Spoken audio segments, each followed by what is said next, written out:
Welcome to the 600th milestone of AI Brief. I'm Amin, and alongside me is Leah. Today we're looking at how the biggest chipmaker on Earth is, well, completely rewriting the rules of infrastructure. A cosmic discovery that defies physics, a train that hits 800 kilometers an hour in seconds, and the top AI tools you need to use today. And, to really grasp the sheer scale of today's developments, we have to look at how these breakthroughs stretch from the subatomic reality of biological viruses all the way to the absolute edge of the observable universe. Before we reach those distant stars or explore those specific software tools, we have to ground ourselves in the massive physical energy and capital required to actually run artificial intelligence. I mean, people forget that the cloud is made of heavy metal and concrete. They really do. And Nvidia is currently weighing a $3 billion investment in SoftBank's infrastructure arm, SB Energy. Oh, wow, 3 billion. $3 billion. Yeah. And this is specifically to support a massive 10-gigawatt data center campus in southern Ohio for OpenAI. Wait, 10 gigawatts? Has to be one of the largest AI facilities ever proposed. It is. They are currently in binding lease negotiations for the site.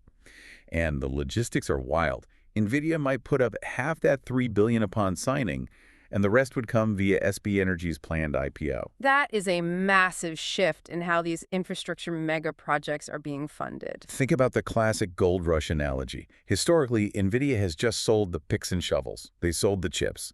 Now they are actually stepping in to finance the gold mine itself. Which introduces a massive circular financing problem.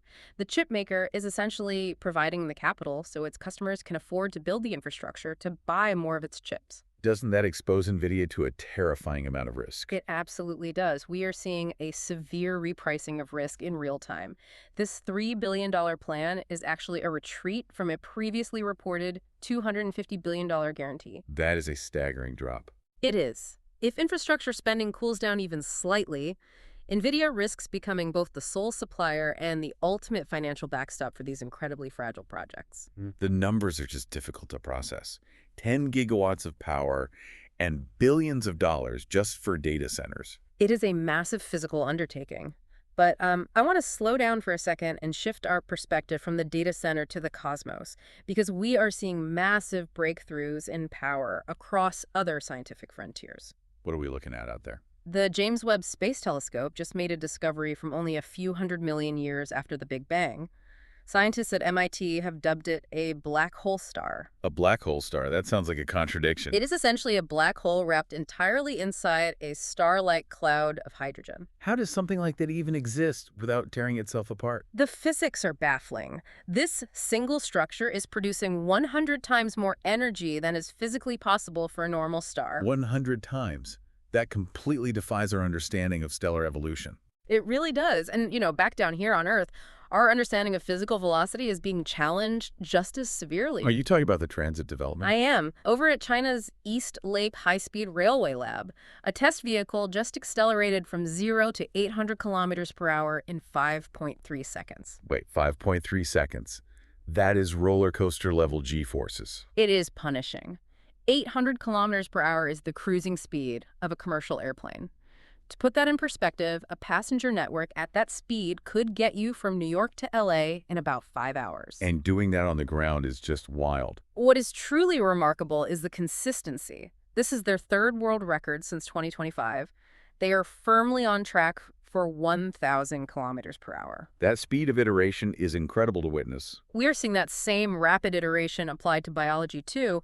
There is a profound medical milestone from Oregon Health and Science University. What did they figure out? They completely cleared an HIV-like virus in infant primates, and they did it within 3 days of exposure. Cleared it completely, not just managed the viral load. Completely cleared. They combined standard antiretrovirals with 2 experimental antibodies. I mean, if this heads to human trials, the impact would be staggering. Oh, absolutely. There are 120,000 babies infected yearly. A working human version of this protocol could spare them a lifetime of daily meds. That is a life-changing intervention on the microscale. It is. But we are also seeing life-saving interventions scale up to massive physical infrastructure.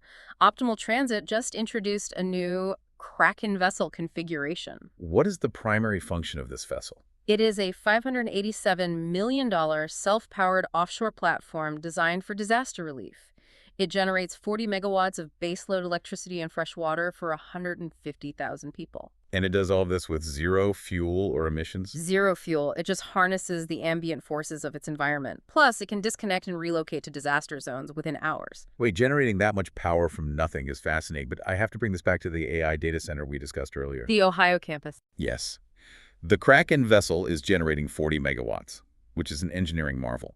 It sustains 150,000 people. But that AI data center requires 10 gigawatts. Our definitions of what constitutes massive scale are radically changing depending on the industry. The contrast in those power figures is just staggering. It really is. So we have talked about the macro scale, these cosmic anomalies and billion-dollar investments. Let us bring it down to the micro scale, how you can personally harness AI today. I always look forward to this part. What is trending on the stack? First up is Framer AI agents. The use case here is instantly generating and publishing a polished, professional landing page for a weekend project, and you do it without writing a single line of code. That completely removes the technical bottleneck for launching a new idea. It completely removes it. Next is AdAnt AI.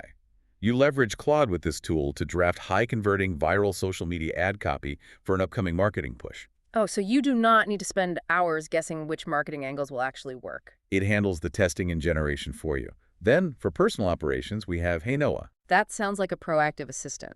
It is an incredible executive assistant. It manages a founder's chaotic calendar and ruthlessly prioritizes the inbox before they even wake up in the morning. So you wake up and the administrative mess is just handled. It is completely handled. And when you actually step into a meeting, you need Wispr Flow Notetaker. For transcription, I assume. Much more than that. It captures the granular details and action items from a high-stakes client meeting, ensuring you never miss a nuance. That is critical, and missing a small detail could cost you a massive contract. Definitely. Now, for the back-end execution, there is Coldtea.ai. You use this to turn your software self-driving, to automate incredibly repetitive daily workflows. It sounds like building a digital nervous system for your business. That is a perfect way to describe it. And finally, to orchestrate all of this, there is Soloop. How does that one function? It is an approval-first agent OS. A solo founder essentially plays the role of a CEO, just clicking approve while the AI executes the complex business operations in the background. I mean, imagine a one-person business combining Hey Noah, Soloop, and Framer. You could operate with the combined efficiency and output of a 50-person agency. These tools are permanently lowering the barrier to entry for solo founders everywhere. That dynamic leaves us with a fascinating final thought to consider. AI infrastructure is now requiring sovereign-level investments, demanding 10 gigawatts of power just to run. Yet, simultaneously, solo founders can run entire companies on autopilot with simple software tools. It feels like the middle ground of business is rapidly disappearing. You are either operating at the absolute limits of global capital, or you are a hyper-leveraged army of one. Be sure to follow us on your favorite platform, and please share episode 600 with a friend who loves staying ahead of the curve. Thank you so much for joining us on this deep dive. See you in the next episode.